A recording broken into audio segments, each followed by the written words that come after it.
So for me, printing is the important final step in the photographic process. And nowadays I've switched from printing in-house to doing most of my work with a lab. And when you're doing that, file prep is so important. So there's an image here that I've wanted to print for quite some time. So we're gonna do that in this video, and I'm gonna use this as a way to show you kind of my step-by-step process. And we're gonna do two different versions for this video. We're gonna do like a medium-sized fine art print on two different papers, and then we're gonna do a nice large acrylic version. And with the fine art prints, I'm gonna be giving both of those away. If you wanna enter in, just leave a comment below and I'll pick two winners a week from the post date.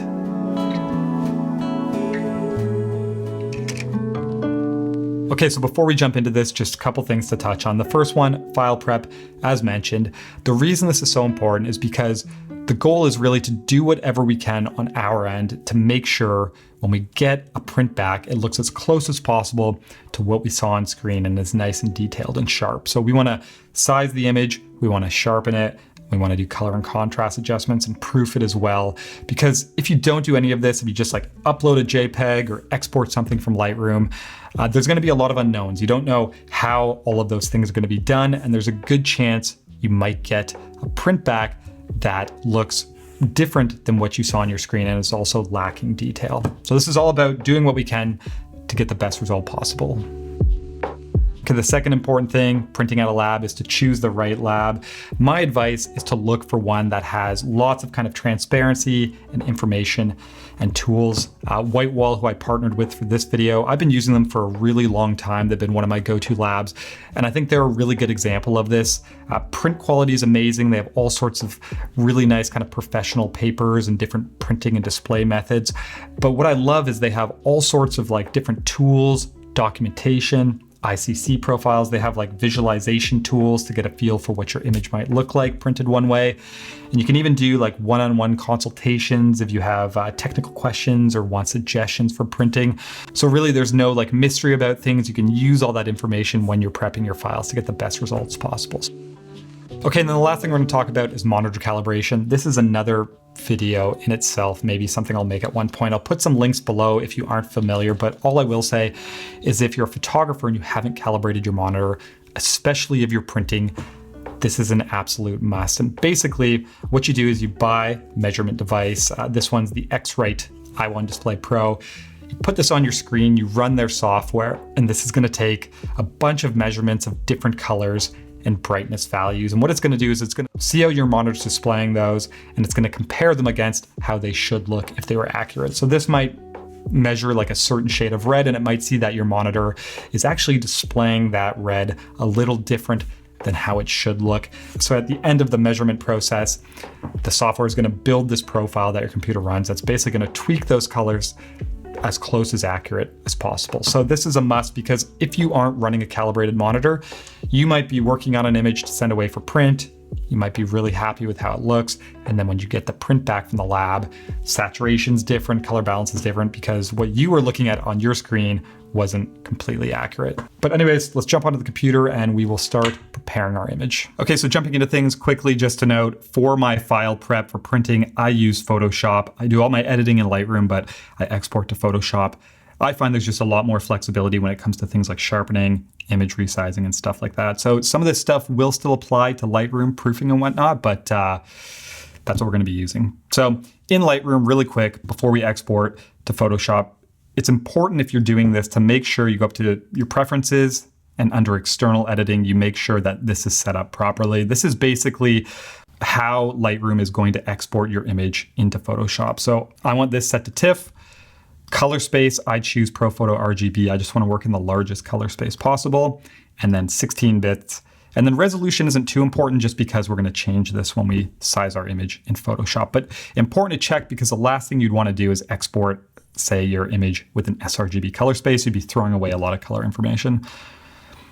So we're going to go back here and we're going to hit Command E. And we're going to open this up in Photoshop.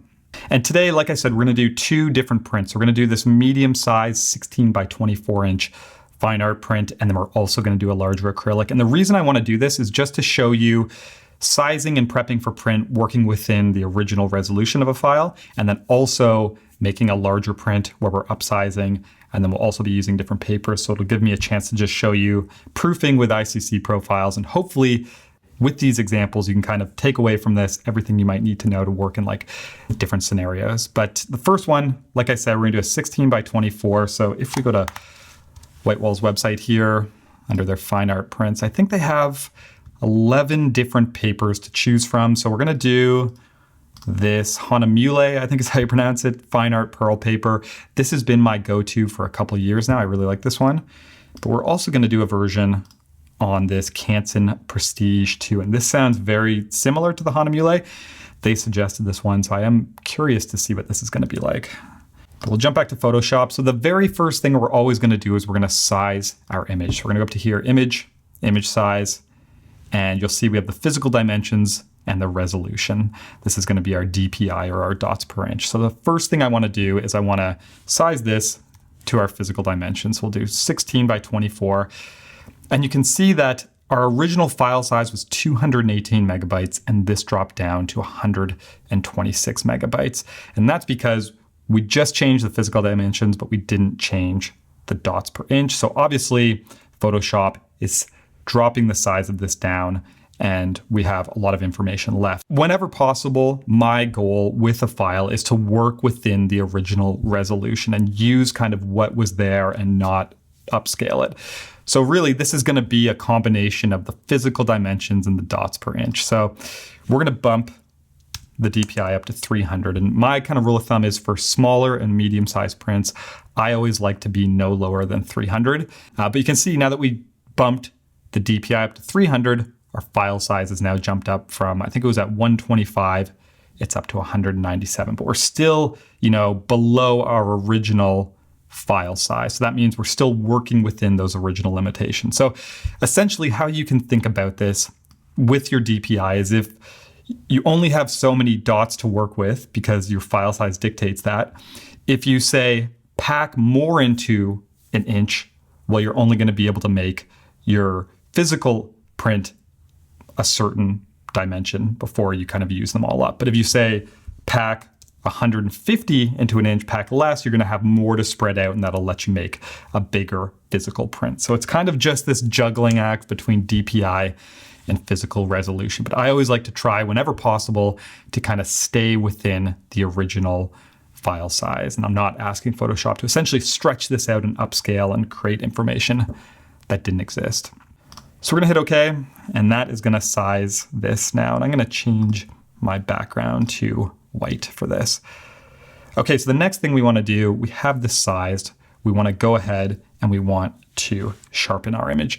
So two kind of steps for sharpening. I use this for all of my images. So the first one, we're gonna duplicate this background layer, and I'm gonna go up here and I'm gonna go filter, other, high pass. And this is kind of the main sharpening that I do. And you can see right away what this is doing is this is targeting all of these high contrast edges and little areas of detail. So that is where this is going to sharpen. It's not gonna like blanket sharpen the image, which is kind of a nice way to do it like this. So usually for radius, I'm anywhere between 1 to 2. I'm gonna drop this down to 1 for this print. And I think that looks pretty good. Again, it's just targeting all these edges, these high contrast areas. So we'll go ahead and we'll hit OK. And then I'm gonna go over here and I'm gonna change my blend mode to overlay, and that's gonna bring the image back looking normal. But if we go down here and we stick in this area here, so this is with that high pass sharpening on, and that's with it off, and that's with it back on. So this is a really nice kind of main sharpening method to use. That's with it on, and that's with it off. It brings a lot of detail back in and really just sharpens up those edges. So at 100% right now, I'm happy with how this looks. So I'm gonna zoom back out and I'm gonna flatten that. And then the second thing we're gonna do is we're gonna duplicate that layer again, and I'm just gonna go filter, sharpen, unsharp mask. And for this is just like a secondary kind of way that I sharpen, just really light to hit essentially all the detail across the image. So I'm usually 0.2 to 0.3 radius, really small, and maybe around 125. We'll zoom back into 100% here. So that's with it on. and that's with it off. And that's with it back on. So I'm gonna hit OK. So you can see again, if we go into 200%, that's on, that's off. And that looks pretty good to me. So what I'm looking for here when I'm sharpening is at 100% to have an image that is just a little bit overdone. This is my preference, just because when we're sharpening this for print, the way it's going to show up on paper is going to be different than it looks on our screen. And what I have kind of come to realize whenever I've printed is that the final print is just a little bit less detailed and sharp than what you would see on your screen. So I'm basically always pushing it just a little bit further than I would if I were just going to view this on a screen. So happy with that. So going to flatten that out. So we're sized, we're sharpened, and the next thing we're going to do is we're going to use an ICC profile to proof this. And again, jump to Whitewall's website. One of the things I love about this, they give you so much information and tools. So right here you can see download ICC profiles, and they have them for all of their papers here. So if we go, I went and downloaded already the Fine Art Pearl, and then also the Canson. So the first one we're going to do is the Canson. I basically took these, put them in my ColorSync folder on a Mac. And then if we go up here to View, Proof Setup, and we click Custom, this proof box is going to open up. And basically what you want to do is you want to choose your device to simulate. So here are the profiles I downloaded. We can see this first one here, this Canson. And then I have black point compensation checked on, and personally I check on simulate paper color. And I know when it comes to proofing, there's so many kind of different ways that people do this and different kind of beliefs. This is just how I approach this, and it gives me results that I'm always happy with. But essentially what this is doing is this is simulating, giving you like a simulation of how this is going to look when it's printed on the paper. So if we go ahead and we hit OK, and we just go into full screen here. So this is with the proofing on, and that's with the proofing off. And this is back on. So like I said, I've never printed with this Canson paper, but this is actually, that's on, off, back on. This is actually not shifting things too much. Usually with some papers, you'll notice quite a bit of like a color shift because it's trying to simulate the how white is produced on that paper. But I'm not really seeing any of that with this Canson. I'm just seeing a little bit of a change here in these black levels. So what you could do now is you could grab like a curves layer if you wanted, and you could make a few adjustments to kind of bring that back how it should look. So for this print today with what we're doing, I'm not going to do that just because I've never printed with this Canson paper. So I'm actually quite curious to see how it shows up and how that compares to the proofing on the screen. So this is one thing when you're using ICC profiles to proof, usually you'll get a paper that you like working with, and it's a good thing at first to even just test it. Like get a couple different prints made of the same image, one with say no adjustments, one with a few other adjustments, just so you can get a feel for what you might do to kind of counter how this ICC profile is changing. But in this case, I think I'm going to leave it because it's just a little bit of a contrast difference in these blacks. So the second thing we're going to do with these ICC profiles and where they come in really handy is if we go up here to View and we check on gamut warning, you can see nothing really changed. But if for fun, we go and we just do a hue saturation layer and we jack this up, you'll see we get these areas that start to turn gray. So essentially what this is telling us, Photoshop is saying anywhere where you're seeing this gray show up, these colors are falling outside of the range of what this specific paper and the printer they're going to use is capable of reproducing. And those are going to get clipped or they're going to get shifted back in within range. So with our image, I'm not really seeing any of that. And usually if I just had like a little bit of colors falling outside of that gamut range, I would probably leave it. But still, you can use this to see if you are clipping any, and then you could go and you could use like a hue saturation and target those colors and desaturate them or shift them a little bit yourself. It's really just another tool to use to get a complete understanding of how this image is going to print.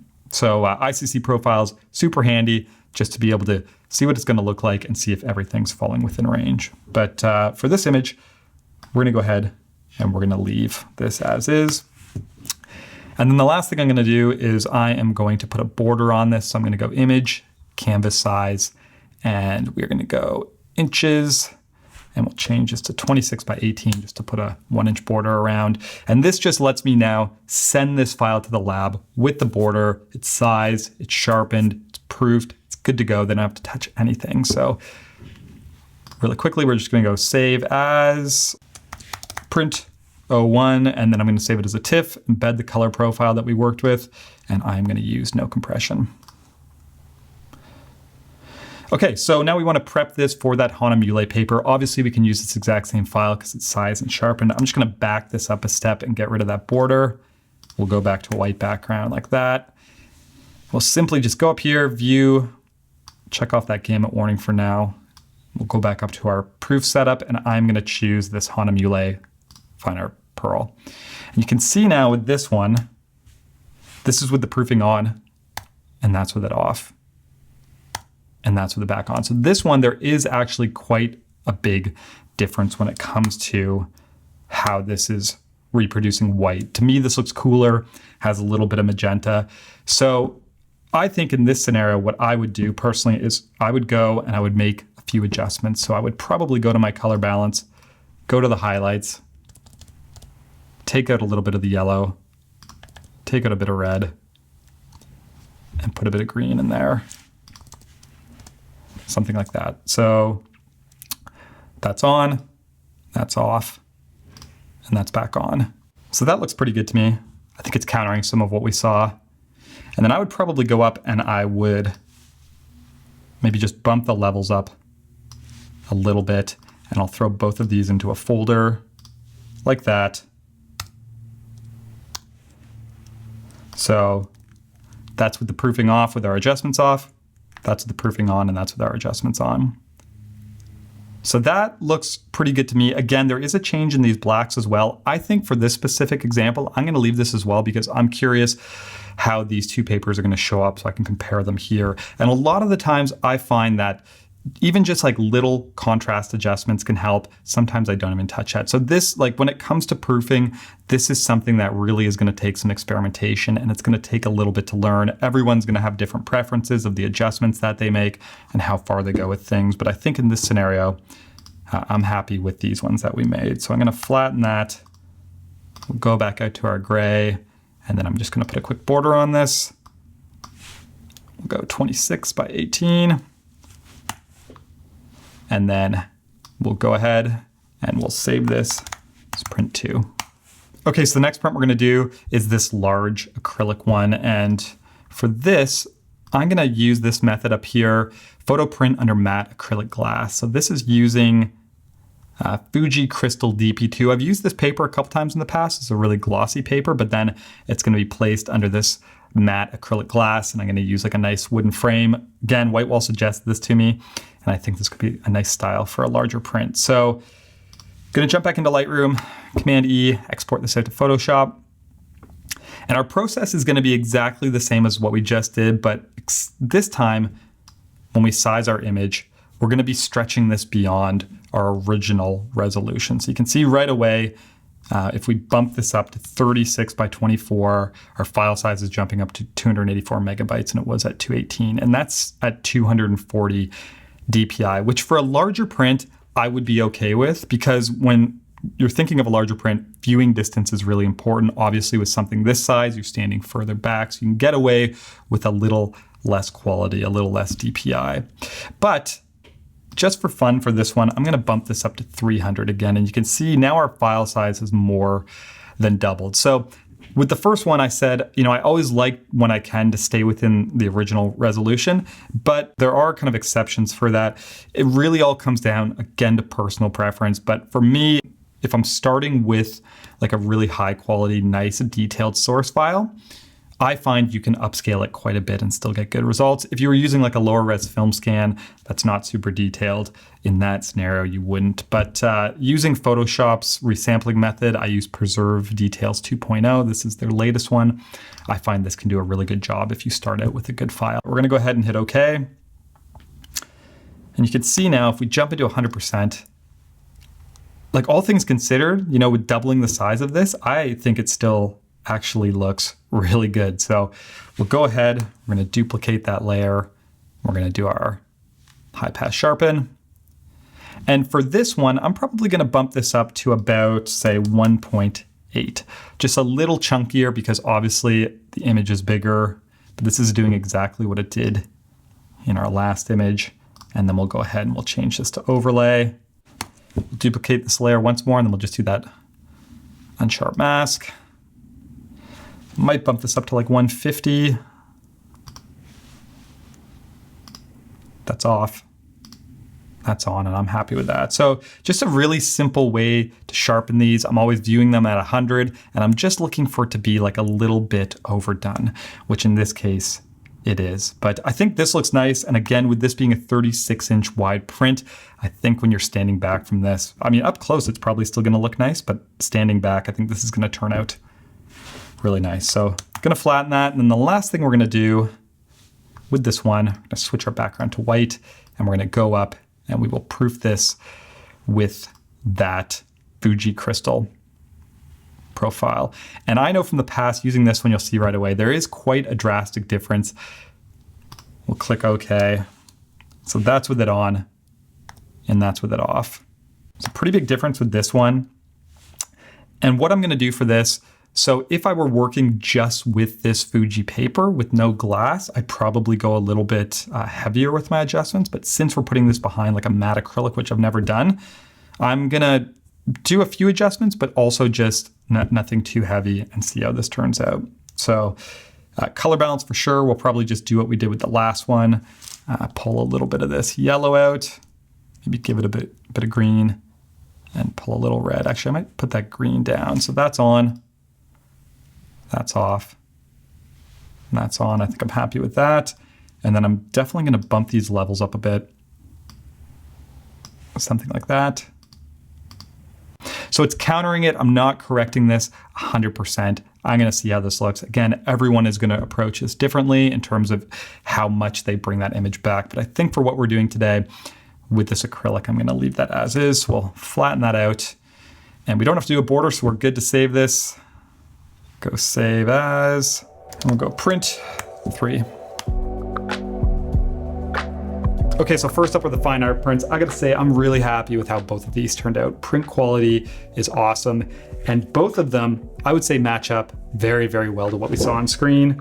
Both prints themselves are so incredibly similar to one another. This is the fine art pearl right here. Like I mentioned, my go-to for years. It looks great. The adjustments that we made, I think, helped. But I will say that this Canson paper, I think I actually prefer it better. So this might be my choice moving forward. But yeah, color contrast look great. Detail and sharpness, you know, just using that pretty simple sharpening workflow, I would be very happy to sell these as fine art prints. Okay, so next up is this acrylic, and I gotta say, I'm really, really, really happy with how this one turned out.